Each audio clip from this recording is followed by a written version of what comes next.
কিছু সংখ্যক রাজনৈতিক মহল অত্যন্ত পরিকল্পিতভাবে নির্বাচনকে বানচাল করার জন্য, নির্বাচনকে ব্যাহত করার জন্য নিত্য নতুন দাবি তুলে তুলেছে। আমাদের লক্ষ্য একটাই, যে বাংলাদেশে একটা গণতান্ত্রিক একটা রাষ্ট্র প্রতিষ্ঠা করা। আজকে যে পরিস্থিতিতে, যে প্রেক্ষাপটে আমরা এখানে সভাটা করছি, আমাদের বাবুল ভাই করছেন, এটা অত্যন্ত একটা উল্লেখযোগ্য এবং আপনার অত্যন্ত ক্রিটিক্যাল টাইম। আমরা একটা ভয়াবহ ফ্যাসিবাদ থেকে, একটা অভ্যুত্থানের মধ্য থেকে মুক্ত হয়ে গণতন্ত্রের যে ট্রানজিশন, সেই ট্রানজিশনে যাওয়ার জন্য কাজ করছি। অনেক কাজ ইতিমধ্যে হয়েছে।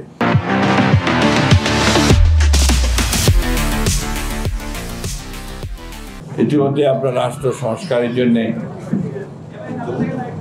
যে বিষয়গুলো এসছে, সেগুলোর মধ্যে অনেকগুলো দলগুলো একমত হয়েছে, অনেকগুলো একমত হতে পারেনি, এবং নির্বাচনের একটা তারিখও ঘোষণা হয়ে গেছে।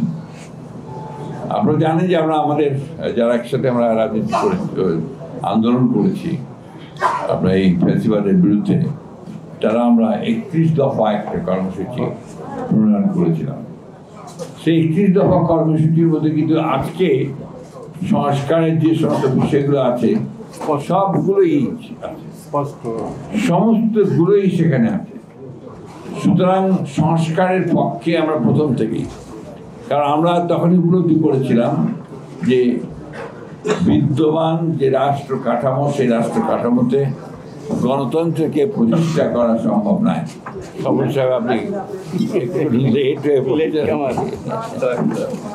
তো এখন এই সংস্কার করার জন্যে সমস্ত রকম সহযোগিতা আমরা রাজনৈতিক দলগুলো এই সংস্কার কমিটির সঙ্গে করেছি। আমরা এই অন্তর্বর্তী সরকারের সঙ্গে সব রকম সহযোগিতা করেছি, কোথাও বাধা সৃষ্টি করিনি, কখনো কোনো বড় রকমের দাবি তুলে রাজপথে নেমে সরকারকে বিব্রত করিনি। কিন্তু দুর্ভাগ্যজনকভাবে আজকে কিছু সংখ্যক রাজনৈতিক মহল অত্যন্ত পরিকল্পিতভাবে নির্বাচনকে বানচাল করার জন্য, নির্বাচনকে ব্যাহত করার জন্য নিত্য নতুন দাবি তুলে তুলেছে। এমন এমন দাবি তুলছে যার সঙ্গে বাংলাদেশের মানুষেরা পরিচিতই না। সংস্কার শব্দটার সঙ্গে আমাদের সাধারণ মানুষ পরিচিত না, একদম মাঠের মানুষ। তারপরে তো সেটা আমরা কিন্তু যখন আপনার এই যে পিয়ার বাংলা কি সংখ্যানুপাতিক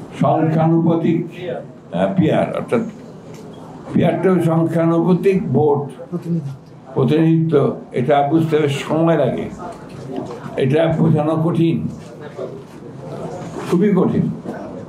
এরপরে আপনার আবার যে সমস্যা আরেকটা বড়, যেটা হচ্ছে যে আপনি ভোট দেবেন, কাকে ভোট দিলেন আপনি জানেন না, ব্যক্তিকে চেনেন না। আপনি ভাবলেন আপনার এলাকায় একজন অত্যন্ত জনপ্রিয় মানুষ আছে, সেলিমউদ্দিন সাহেব, আপনার তাকে লক্ষ্য করে ভোটটা দিলেন, কিন্তু দেখা গেল সেলিমউদ্দিন হয়ে গেল, সে পার্লামেন্টের মেম্বার হয়ে গেল, সে হতে পারল না। এই বিষয়গুলো কিন্তু এখনো আমাদের কাছেই পরিষ্কার না, বা সাধারণ মানুষের কাছে পরিষ্কার নয়। এইগুলো নিয়ে তারা হুমকি দিচ্ছেন, কথা বলছেন, এবং অত্যন্ত জোরে সরে হুমকি দিচ্ছেন।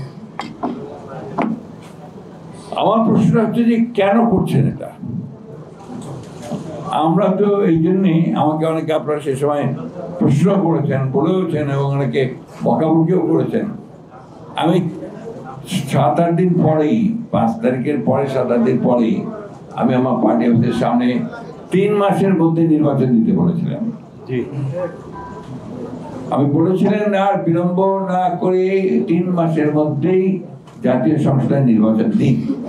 আমাকে তখন সবাই সাহসী আক্রমণ করলো, খালি নির্বাচনই বুঝেন, ক্ষমতায় যেতে আর কিছু না।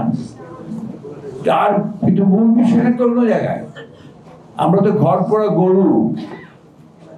আমরা দেখেছি যখন একটু পরিবর্তন হয়, সেই পরিবর্তনগুলোর সুযোগ নিয়ে নেয় অন্যরা, এবং যত দেরি হয় গণতন্ত্রের প্রত্যাবর্তনের, নির্বাচনের, তত সেই সুবিধা বেড়ে যায়। আপনি দেখুন, এই যে 1/11 হলো, 1/11 তো তাদের বক্তব্য ছিল যে নির্বাচন ইলেকশন দেবে, কেয়ারটেকার গভর্নমেন্ট 2 বছর থাকলো। 2 বছর থেকে লাভ কি করলো? ফ্যাসিস্টের একটা ক্ষমতা তুলে দিল, আওয়ামী লীগের হাতে ক্ষমতা তুলে দিল, যার ভোগান্তি আমাদেরকে পোহাতে হলো 15 বছর 16 বছর, এবং বাংলাদেশের অর্থনীতিকে শেষ করলো, বাংলাদেশের রাজনৈতিক কাঠামোকে শেষ করলো, মানুষের মন মানসিকতা সবকিছু পরিবর্তন হয়ে গেল। আমি কোনোদিন রাজনীতিতে আপনার ডিপ্রেস ফিল করিনি, হতাশ হইনি। আমি সবসময় আপনার সবাইকে সাহস দিয়েছি। আমরা এই যে বসতাম, আমরা একসঙ্গে সবসময় সাহসের মধ্য দিয়ে চলেছি। ইদানিং মাঝে মাঝে আমার কাছে আপনার হতাশার ছায়া ঘোরাঘুরি করে। কেন বলবেন আপনারা? কেন? যেদিকে তাকাই দেখি আর বেশিরভাগ মানুষই আপনার নষ্ট হয়ে গেছে, নষ্ট হয়ে গেছে। দুর্নীতি, দুর্নীতি, দুর্নীতি। আপনি কোন অফিস আদালতে যেতে পারবেন না। আমি এর আগেও কথা বলেছি যে ওই যে আপনার আগে আমাকে একজন ইন্ডাস্ট্রিয়ালিস্ট বলেছেন যে আগে 1 লাখ টাকা দিতে হতো, এখন দিতে হয় 5 লাখ টাকা।